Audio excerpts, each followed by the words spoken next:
പ്രധാനമന്ത്രി പങ്കെടുക്കുന്ന ദേശീയപാത ഉദ്ഘാടന ചടങ്ങ് ബഹിഷ്കരിക്കാൻ സർക്കാർ തീരുമാനിച്ചു. മന്ത്രി മുഹമ്മദ് റിയാസിന് ക്ഷണമില്ല എന്നതാണ് പ്രധാന കാരണം. അതേസമയം രാജീവ് ചന്ദ്രശേഖർ ഉൾപ്പെടെയുള്ള BJP നേതാക്കൾക്ക് ചടങ്ങിലേക്ക് ക്ഷണമുണ്ട്. മുഖ്യമന്ത്രി പിണറായി വിജയനും മന്ത്രിമാരായ MB രാജേഷും K കൃഷ്ണൻകുട്ടിയും ചടങ്ങിനെത്തില്ല. പരിപാടിയുടെ അറിയിപ്പ് കിട്ടിയത് ഇന്നലെയാണെന്നും മണ്ഡലത്തിൽ വേറെ പരിപാടികൾ ഉള്ളതുകൊണ്ട് പങ്കെടുക്കില്ലെന്നും മന്ത്രി രാജേഷ് അറിയിച്ചു. ചടങ്ങിൽ പങ്കെടുക്കുന്നതിന് അസൗകര്യമുണ്ടെന്ന് മന്ത്രി കൃഷ്ണൻകുട്ടിയും പ്രതികരിച്ചു. അതേസമയം പരിപാടിയിലേക്ക് പൊതുമരാമത്ത് വകുപ്പ് മന്ത്രി മുഹമ്മദ് റിയാസിന് ക്ഷണമില്ല. ഇന്ന് ഉച്ചയ്ക്ക് എറണാകുളത്ത് മോദി പങ്കെടുക്കുന്ന ഉദ്ഘാടന പരിപാടിയിൽ നിന്നാണ് മന്ത്രി മുഹമ്മദ് റിയാസിനെ ഒഴിവാക്കിയത്. ഇതിൽ പ്രതിഷേധിച്ചാണ് സർക്കാരിന്റെ ബഹിഷ്കരണമെന്നാണ് സൂചന.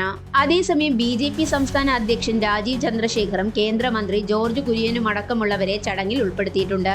സംസ്ഥാന സർക്കാരിന്റെ കൂടി പങ്കാളിത്തത്തോടെയാണ് ദേശീയപാത വികസനം. ദേശീയപാത 66-ലെ തലപ്പാടി ചെങ്കള ഭാഗത്തെ 6-വരിപ്പാതയും കോഴിക്കോട് ബൈപ്പാസിലെ വെങ്ങളം രാമനാട്ടുകര 6-വരിപ്പാതയുമാണ് ഇന്ന് ഉദ്ഘാടനം ചെയ്യുന്നത്. ഇതോടൊപ്പം മറ്റു പദ്ധതികളും പ്രധാനമന്ത്രി നരേന്ദ്രമോദി ഉദ്ഘാടനം ചെയ്യുന്നുണ്ട്.